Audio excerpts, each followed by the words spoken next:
powodzenia.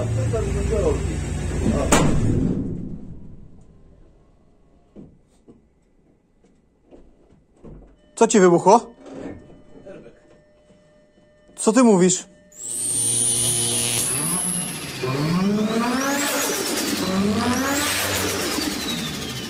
Siemanko, jesteśmy u Patryka w Gliwicach w firmie Walkę Motorsport. Mieliśmy na wstępie drobną awarię, którą już pewnie widzieliście, ale nie przeszkodzi to nam w nagraniu materiału. Cześć Patryk. Cześć. Proszę, opowiedz nam troszeczkę o twojej zabawce, którą tutaj mamy na hamowni. Więc tak, ta zabawka to Audi S5 z 2008 roku, więc już trochę lat ma. Fabrycznie silnik 4,2 litra, wolnosąca V8. Fabryczna moc to 354 konie. Kupiliśmy to z zamiarem zrobienia takiego projektu naszego firmowego, takie demo car. No i żeby to też jeździło właśnie na wyścigach 1/4 mili, bo jakby już dawno temu były moje pierwsze starty na ćwiartkę i miałem chwilę przerwy, no i chciałem to kontynuować z czymś grubszym. No i tak się narodził pomysł. Chciałem V8, dlatego padło na Audi S5, bo nadwozie mi się podoba. Ta kupejka wygląda trochę ponadczasowo, myślę, że... Jak na ten rocznik to jest bardzo świeżo jeszcze. Tak, można by to pomylić z jakimiś nowszymi autami. No i ma te V8 fabrycznie, więc nie trzeba było żadnych swapów silnika robić. Wszystko się w dokumentach jakby zgadzało, tylko jest po prostu uturbione. Więc to było tak... Myślę, że nawet nie zastanawiam się między innymi samochodami, to był taki... I chciałem mieć jeszcze coś, co ma prawdziwy napęd quattro, czyli silnik wzdłużny na torsenie, a nie na haldeksie, więc to auto mi pasowało do tego projektu. Mówisz, że kupiłeś je z myślą o demokarze firmy, ale od razu chciałeś, żeby to jeździło na ćwiartkę, czy najpierw chciałeś, żeby po prostu reprezentowało firmę, a potem stwierdziłeś, że dodatkowo jeszcze będziesz się ścigał? Nie, miałem to z tyłu głowy, to że jeżeli... Znaczy, nie wiedziałem, co z tego wyjdzie, bo przecieramy szlaki tym samochodem, więc nie wiedziałem, co z tego wyjdzie, czy to auto w ogóle będzie miało sens się tym ścigać, czy to jakkolwiek pojedzie. Natomiast miał być to democar, ale chciałem, że jeżeli to wyjdzie faktycznie i będzie to coś pokaże, to chciałem się tym ścigać. Nie? Czyli jak już tylko cokolwiek zaczęło to jeździć i nawet dobrze jeździć, jak na początek w sumie tego samochodu, no to od razu pojechaliśmy na pierwsze zawody w Pile.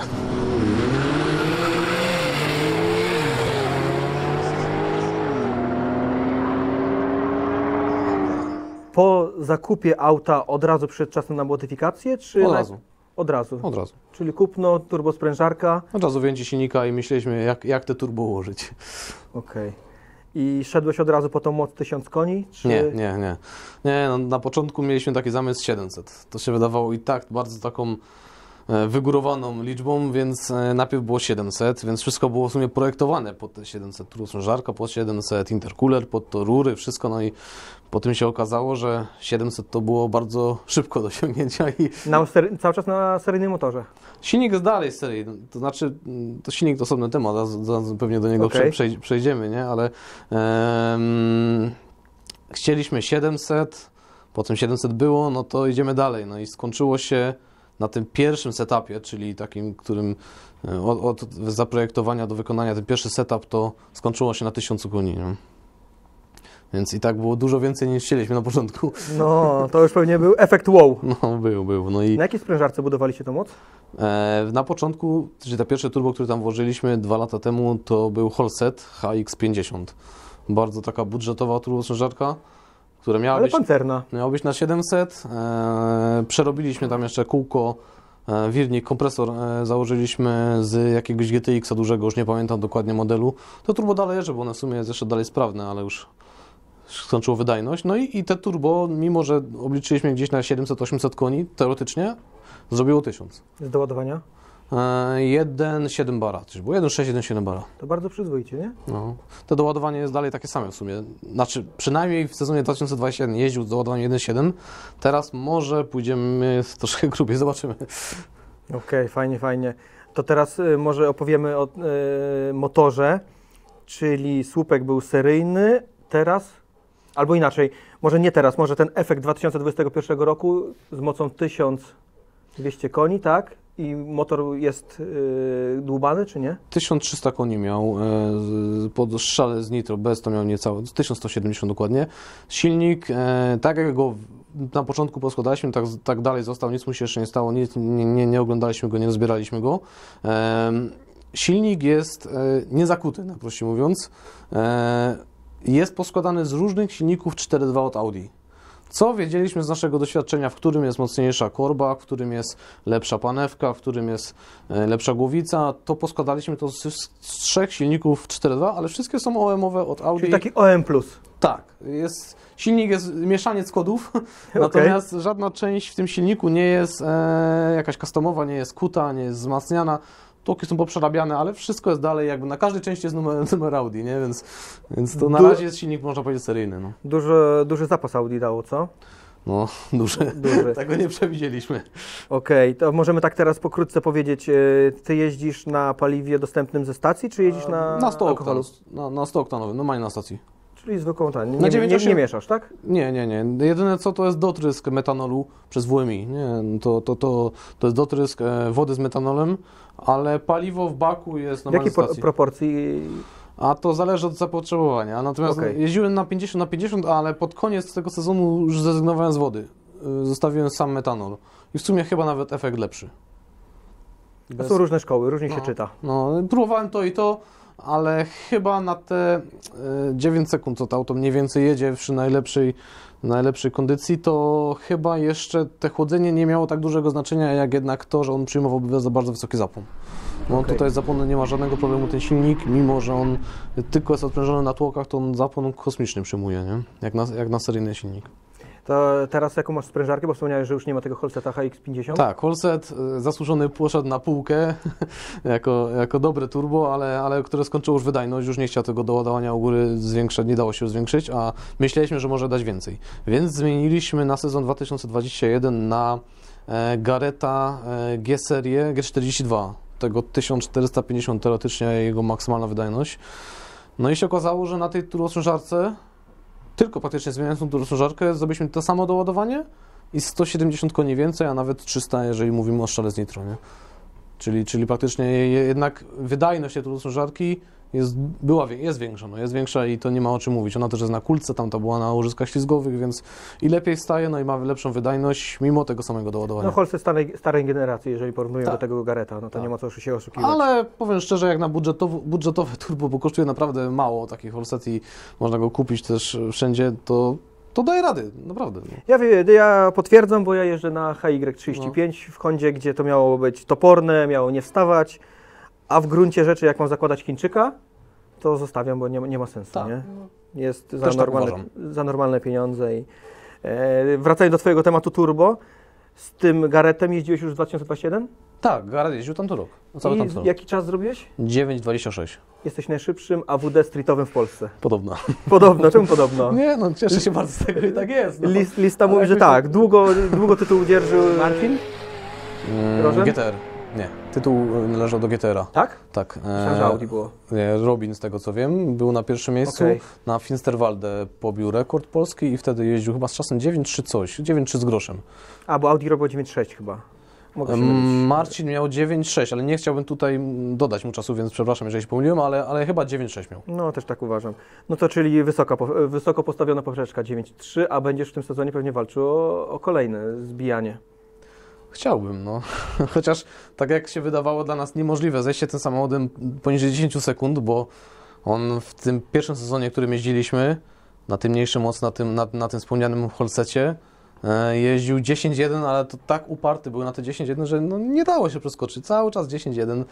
Z taką Aerospritką wtedy jeździliśmy non-stop ten sam czas. No i myśleliśmy, że to jest chyba nierealne. Ten samochód ma po prostu taką granicę, masa za duża, aerodynamika kiepska, taka krowa nie pojedzie szybciej.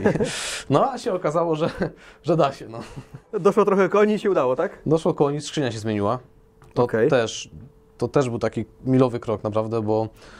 Może właśnie porozmawiajmy o modyfikacjach, bo będziemy pewnie skakać po tematach. Tak. Później Daniel się denerwuje, że musi to wyłapywać. Wtryskiwacze na pewno są większe. Są też od Audi, czy są już jakieś... Od Audi. Od Audi są FSC dali, czyli na bezpośrednim wtrysku. Dziwi to bardzo wiele osób, bardzo wiele firm, że to potrafi jeździć na tryskach FSI, nadal na pompach wysokiego ciśnienia, ale potrafi i jeździ. Wspomagany tryskiem metanolu, ale zasadniczo to tylko jakby w tryski FSI zasilają ten samochód, są w stanie bez problemu zrobić 1000 koni. Jakiej wydajności są wtryski? Nawet nie wiem, ponieważ tak jak z tryskami MPI to wydajność jest powszechna i każdy wie, jaki tryskiwarz ma wydajność, tak przy tryskach FSI już nie znalazłem danych. Okay. Nie wiem, dlaczego tych danych nigdzie nie ma, albo są jakieś bzdurne, albo w ogóle ich nie ma. Nie wiem, jaka jest wydajność CC, ponieważ to są tryski FSI, nie znalazłem wydajności. Kolektory ssące też z Audi? Czy... Kolektor ssący jeden, wspólny na 2 głowice i jest też z Audi, z BNS-a, z RS4B7. Nie da się tutaj zaskoczyć, żeby coś było faktycznie customowego, wszystko Audi. Intercooler? No intercooler jest customowy. No.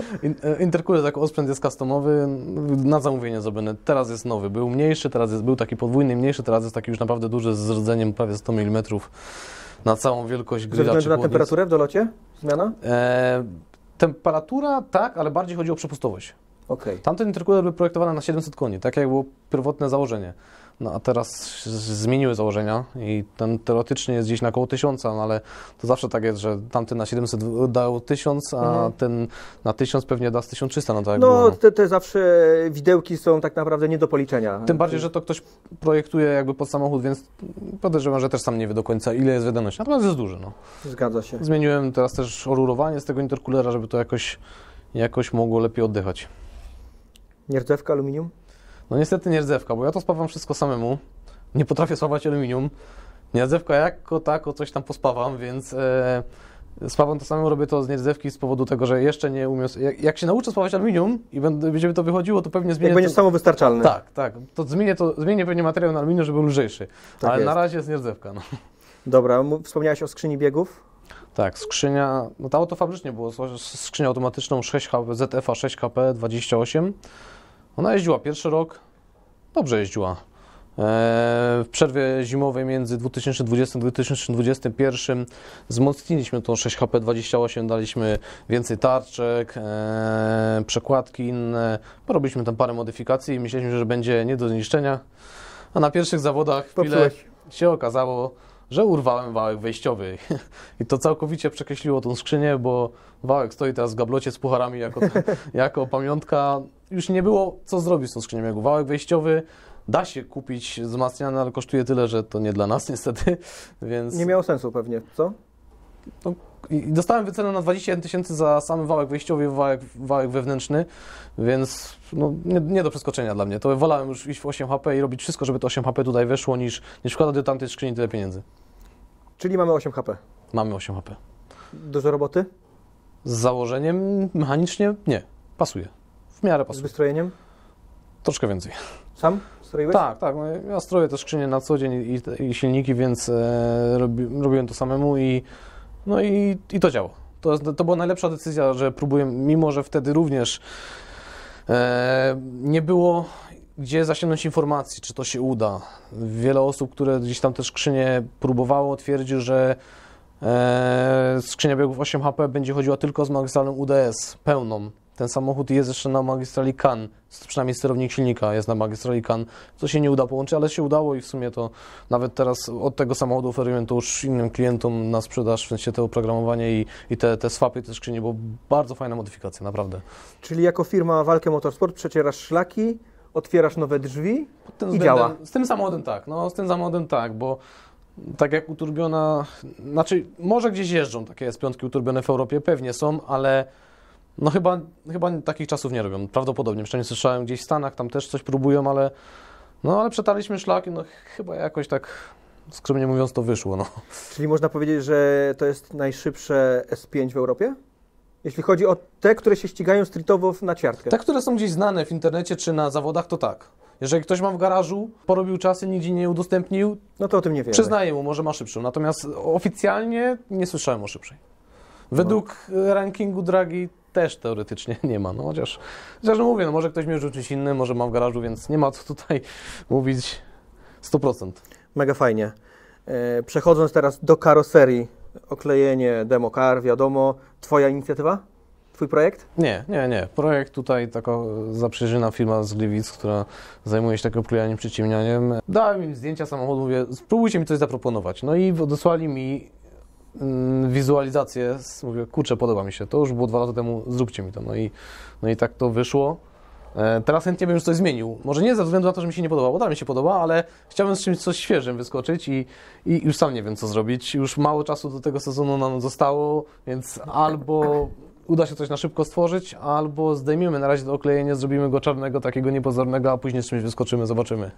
Bo już chciałbym coś zmienić, po prostu już mi się to fajne jest, ale mi się już jakby, dużo na niego napatrzyłem. Zmiany wizualne będą przypinane do sezonu i do czasu, w którym pojechałeś. Tak. No, elegancko. Koła? O kołach coś? Jeździliśmy w tamtym roku na lekkich JR-ach, tych takich flow forming teoretycznie, na oponach Toyo R88R z homologacją.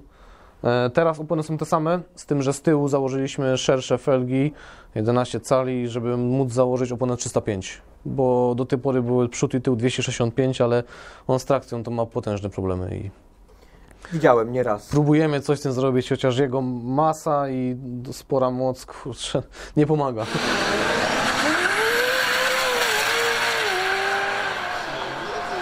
Tym bardziej, że tej mocy pewnie chcesz dołożyć. Będzie trochę więcej, to się nie pogardzę. No tak, teraz jest inna opona, to teoretycznie można podnieść troszkę tej mocy, tak? Oby. Oby tak właśnie było. Oby. Środek, jak widać, mamy 2 kubły, a tak poza tymi kubłami w sezonie 2021-2020 był Serio? pełen street. Tak, serio. No, tylko 2 kubełki, bo jakby to regulamin tego nie zakazywał, więc reszta wszystko pełen street. Teraz mamy Z klimatyzacją, teraz mamy wybebeszone auto, bo regulamin wymusił roll bar, czyli wzmocnienie antykabotażowe, czy jakoś tak się zwie, w sensie przeciw wydachowaniu. Więc ten roll bar się robi, więc jest rozebrany tył, natomiast jak zamontujemy roll bar, to ponownie musimy te wszystkie fotele i te boczki pozakładać tak na miejsce, jak było. Zgodnie z wytycznymi. Tak. Bardzo dobrze. Regulamin musi się zgadzać, auto musi spełniać i musi jeździć. To regulamin, no i bezpieczeństwo też ma znaczenie. No kurczę, to taka modyfikacja właśnie też w sumie dla siebie, nie? No tak, zgadza się. Chociaż trochę szkoda masy. A powiedz mi, bo wspomniałeś, że to nie jest Twoje pierwsze auto na ćwiartkę. Jakie było Twoje pierwsze auto? Zaczynałem przygodę tak bardzo amatorsko, chociaż zawsze jeździłem amatorsko, ale z Audi A3 1.8 Turbo. Tam nie było duże mocy, ale to też było, musiałbym sobie przypomnieć, to było gdzieś w okolicach roku 2010. Więc, Sporo czasu. no, więc O kurczę. trochę minęło czasu, więc wtedy tam żadne samochody nie miałem. Znaczy, okej, były, ale z reguły to tak, ścigały się samochody, które miały 250-300 koni. Tak najczęściej, nie? Tak. Przednie napędówce, tak gdzieś jeździły, więc to auto gdzieś tam też miało niecałe 300 koni.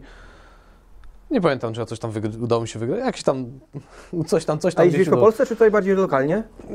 Głównie wtedy jeździliśmy, bo organizowali wtedy jeszcze SSS, taka organizacja, dobrze mówię, tak? Tak. I organizowali w Kamieniu. Kamieniu Śląskim. Tak. No. To było bomba, bo to od nas chwilę jechaliśmy na kołach zawsze, bo to super. To tam była naprawdę rewelacja. Lubiłem tam jeździć, to tam jeździłem często. No, jakieś Bytomiu, jakieś uliczne wyścigi tam miasto zorganizowało, więc trochę tam jeździłem.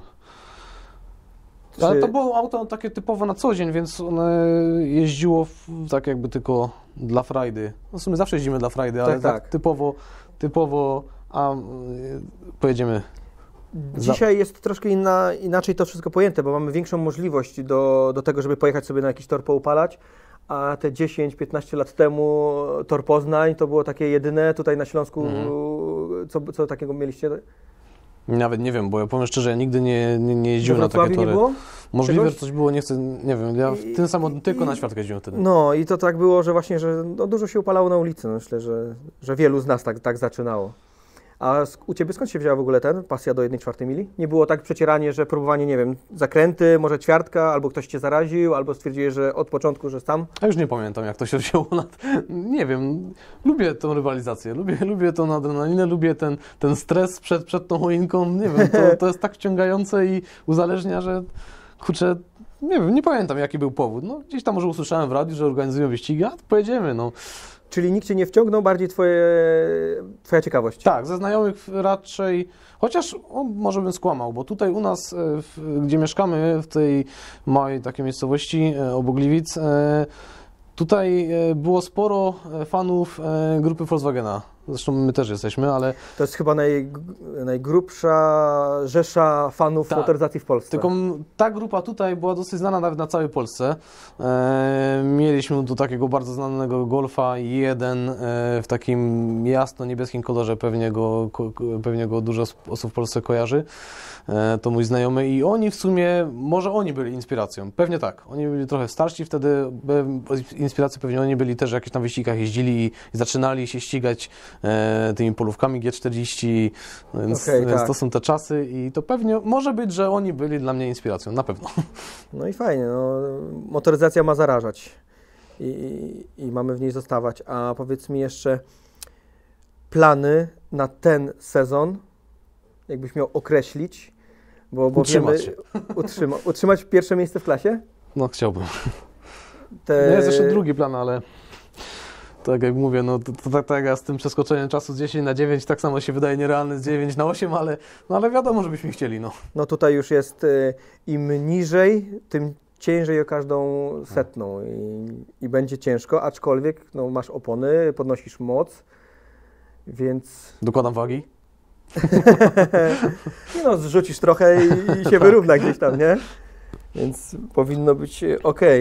Bo Ty jeździsz w klasie Street AWD Turbo, tak jak już wcześniej wspomnieliśmy. Osiągnąłeś 9,2, tak? Życiówka? 9,26. 9,26. Z jaką prędkością na mecie? 245 czy 6? Coś w tych A okolicach. masz pomiary 0, 100 i 100, 200? Jak wychodzą u Ciebie? Z Dragiego, tak. No, mam 0, 100, 2,3 sekundy. 100, 200 na zawodach, czyli jadąc od zera. Tak. Czyli teoretycznie mniej korzystnie. Zgadza się. 3,5 sekundy. No. Męsko. Męsko. No, trzeba by spróbować 0-100 zrobić takie, znaczy 100-200 zrobić takie z rolki na jakiejś dobrej nawierzchni, ale z miejsca też nie ma tragedii.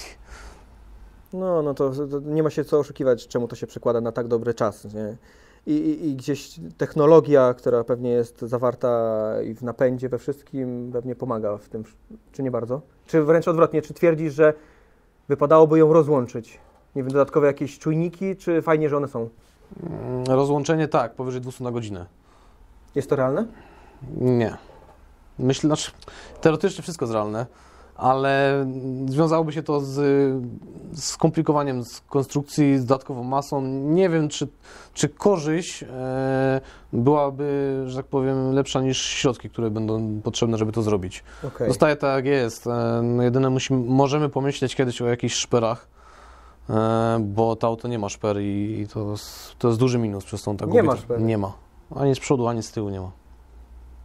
Czyli tam jest jeszcze potencjał w tych pierwszych 200 metrach. W tych szperach, znaczy tak, ze startem w tych szperach widzimy potencjał, ale szukamy rozwiązań. Nie znaleźliśmy jeszcze nic gotowego i cały czas szukamy, wałkujemy temat, dzwonimy, pytamy, czy ktoś będzie chciał zrobić i na razie ciężko. Nie wiem, dlaczego do tych mostów nikt nie chce. Choćby już ten tył, już ten przód, niech to będzie jaki jest.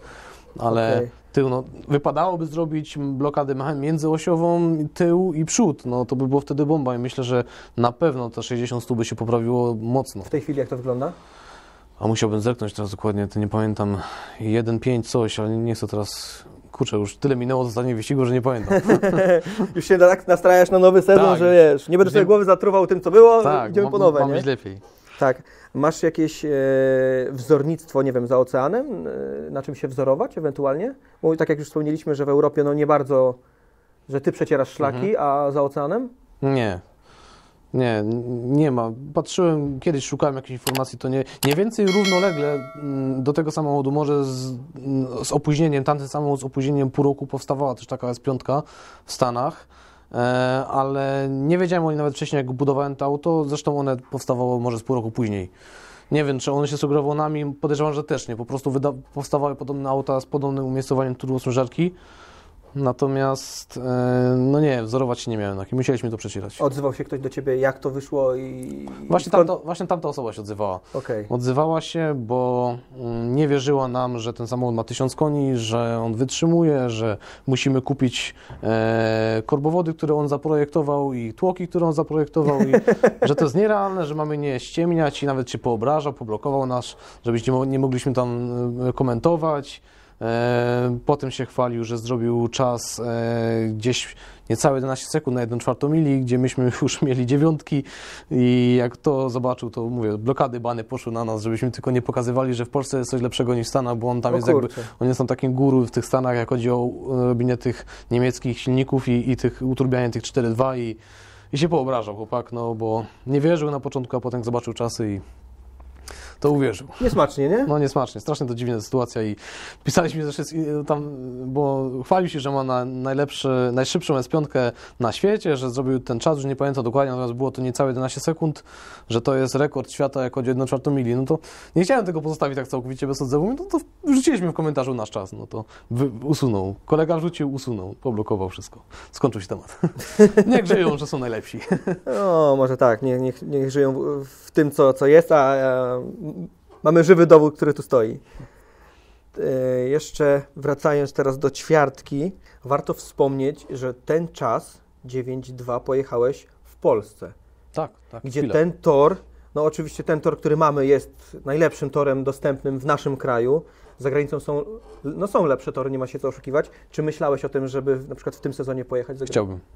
Przynajmniej raz chciałbym pojechać, nie wiem, może do Niemiec, nie wiem, może do Węgry, chociaż nie wiem. No właśnie tutaj na południu sąsiadów może blisko, nie? I tam też jest bardzo dobrze. Tak, no ja nie byłem ani tutaj, więc coś wybiorę. Chciałbym zobaczyć, jak będzie gdzie indziej, no. Chociaż najbardziej cieszą sukcesy u nas, ale chciałbym, no. I chciałbym też się zrównać z samochodami gdzieś z Europy, nie? No tak, jeżeli, tak jak wspomnieliśmy, że jest to demo car, to jednocześnie jest to jeżdżąca reklama Twojej firmy. Jeżeli jesteś gdzieś za granicą i to robi wrażenie, no to buduje też markę. By tak było. No, to nie ma co, żeby tak było, to tak jest, no bo to widać. Nie ma się co oszukiwać, bo ja ze swojej perspektywy, widząc Audi, na początku stwierdziłem, że no ktoś przyjechał pewnie dłubniętym autem, wiesz, 500-700 koni, no i później jak zobaczyłem, jak to startuje, jakie robi czasy, no to wiesz, gęba się otwiera, no i po to też do Ciebie raz podszedłem na zawodach, szybka gadka, szybkie przewinięcie tematu, o co chodzi, no i też po to tutaj jesteśmy, tak? No, ciężko byłoby pominąć najszybsze auto w klasie. Dziękuję. No, jest mi niezmiernie przykro, że dzisiejsze wydarzenie, incydent nie pozwoli nam pojeździć, bo jadąc tutaj z Danielem już rozmawialiśmy, Daniel wspominał o tym, że naprawdę bym sobie usiadł, nie, w Audi. Ja mówię, że ja z chęcią też bym usiadł, tylko że później może byłoby mi smutno, jakbym wsiadł w Hondę i stwierdził, że już jednak nie jest taka szybka, jak sobie ją wyobrażam. No ale szkoda, bo incydent, wjeżdżaliśmy na rolki i no może odpowiedz, ty byłeś w środku, ty to poczułeś. To naprawdę szok, bo takie coś jeszcze nie przeżyłem i nie przypuszczałem, że takie coś się może wydarzyć. Wjeżdżaliśmy na rolki z rozebranym tyłem samochodu, jak chodzi o tapicerki, z powodu tego rollbara, który robimy. I zdemontowane są czujniki uderzenia bocznego od kurtyn powietrznych. I sobie wisiały na kablach i nikt nie wpadł na pomysł, że taki czujnik, który wisi na kablu, może sobie zadyndać i gdzieś uderzyć o blachę, czy w ogóle wyczuć jakiś wstrząs, przyspieszenie i wystrzelić kurtynę. Tego nikt nie przewidział i podczas wjeżdżania, zresztą mamy nagrane, pewnie widzieliście już, no kurtyna nam wystrzeliła, nie to, że kurtyna wystrzeliła, kupę huku, kupę dymu, to jeszcze ładunek pirotechniczny z klemy akumulatora, który rozłącza prąd, rozłączył już. Nawet go nie zapalimy teraz. Uziemiliśmy go, no. Ale mamy tanie powypadkowe Audi tak, do sprzedania. Powypadkowe auto, nie bite po wypadku. No to tego nikt nie przewidział, no taka nauczka, no jak macie czujniki na kablach, to odepnijcie, żeby był w trybie awaryjnym i w ogóle ich nie odpalił, bo... Tak, ale to też pokazuje, że to auto jest bardzo seryjne, bardzo streetowe. Tak, jest streetowe, jest system bezpieczeństwa, wszystko działa. Tak jest. Wytestowaliśmy. Zgadza się. No to co, no takie chyba najważniejsze pytanie, które interesuje nas wszystkich. Dużo rzeczy na pewno zrobiłeś sam, więc to trochę uszczupli budżet, ale jakbyś miał porównać wydany budżet na to auto, co dzisiaj byś za to kupił? Nie wiem. Zrobiliśmy naprawdę to własnymi rękoma tutaj u nas w firmie. wszystko praktycznie, żebyśmy sami kupiliśmy jakieś gotowe podzespoły, tylko no oprócz oklejenia to praktycznie wszystko wyspawaliśmy, wydechy, doloty, no kuler, no to tak jak mówię, tylko gotowe podzespoły kupowaliśmy, więc odeszło sporo tutaj wydatków. Nie wiem, nie do końca liczyliśmy tak to wszystko, nie wiem, jakoś, nie chcę tutaj mówić o jakichś kwotach. Nie wiem, no dacie Logan, kupimy, no. Dacie Logan, kupimy i tak zostawmy. Dobra. Ale Dacia Logan, tylko nie powiemy w ilu sztukach, tak? Nie, no jedną, z klimą. Jedną z klimą. No, nie, podstawę nie, ale z klimą już. Fajnie, fajnie. Dobra, Nie jest to drogie auto, naprawdę. W porównaniu do innych projektów, które gdzieś tam powstają, gdzie ludzie potrafią nie wiem, za wzmocnienie skrzyni biegów zapłacić 50 czy 60 tysięcy, to ten samochód to nie ta liga. Będzie u nas jeden taki gagatek w materiale, ale już powiedział, że nie można powiedzieć, ile wydał na auto. No niektórzy naprawdę wydawają potężne kwoty.